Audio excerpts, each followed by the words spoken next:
In 2 years, this overburdened stretch of Highway 4 will be nothing but a bad memory. This State Route 4, using NREX data, is probably the worst commute during peak hours.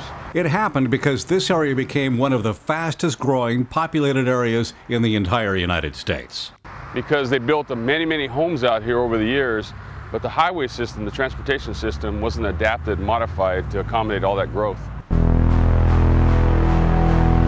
So when you start in Brentwood in the morning, you do what I call the 1 foot shuffle. You travel a foot and you stop, you travel a foot and you stop. The traffic is so bad during peak hours. And then at night they do the opposite. They come back home to spend time with their families.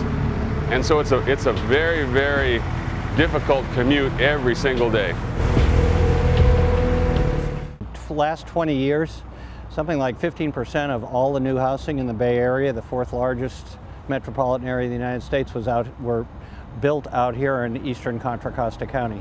So the infrastructure to get people home from work it's really a big project for literally thousands of people.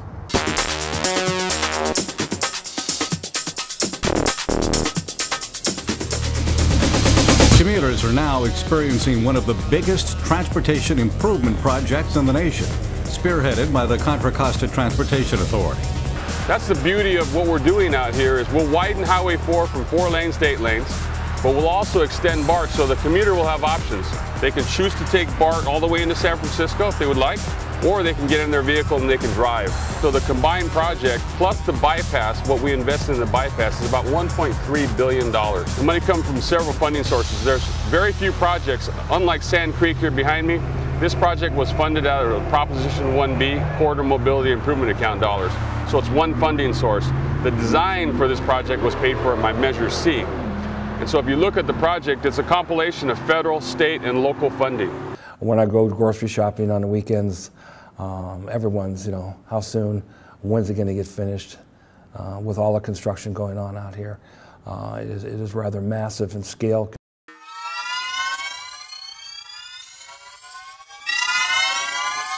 Well, I'll show you the transformation. So you have false work up on this structure here at Loveridge.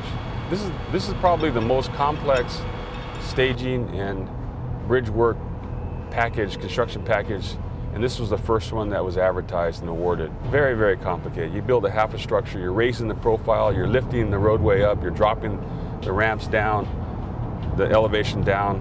You've got a narrow work window in through here, and you can see the transformation of the on-ramps, the off-ramps.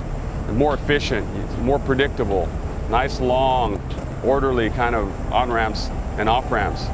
The project is bringing jobs right now. A lot of people are working on this project. You've got $1 billion investment. Thousands of people are put to work. Workers that come in here, they live here, and so they spend money in this area. And the project, it's believed, will bring many more permanent jobs when it's done. When we finish this project, you'll be able to get into East County more efficiently, more effectively, and I think hopefully some of the providers of jobs will see that, and it's all based on a good transportation system. BART will be completed after the highway expansion is finished in 2015. When the $1.3 billion project is over, commuters will get back 40 minutes a day in travel time. It's like the wow factor. The community here is saying, wow, they finally got it under construction. A critical piece for the transportation people is, wow, it really works. And I think here on this project, they're going to find that, wow, it really does work. And I can't wait for that day. On the Highway 4 project, Mark Jones reporting.